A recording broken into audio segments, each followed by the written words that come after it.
When you make an observation in this class and in science in general, these are some things you should look for as you do it, right?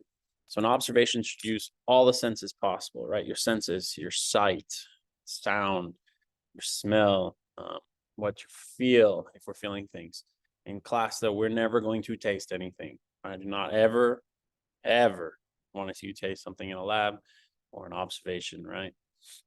Many times we're going to be observing videos. And if you are smelling a video or tasting a video, you might want to see somebody about that. Also, then we need to observe things that are specifically related to the phenomenon or question. So if you're observing me in this picture, right? If I tell you to make observations about what I look like down here in the corner, okay? If you say something like, Mr. Jensen is wearing red, right? Because that's what I asked you about. I asked you what I look like, so that would be related. But if I asked you about what was behind me, right? If I was asking you about these hills, to make an observation about it, and you say something about me, that's not related, okay? So if I ask you about a picture and you say, Mr. Jensen, I don't know, is weird today, that's not a good observation, okay? Because it's not related to what we're talking about, even if I am weird.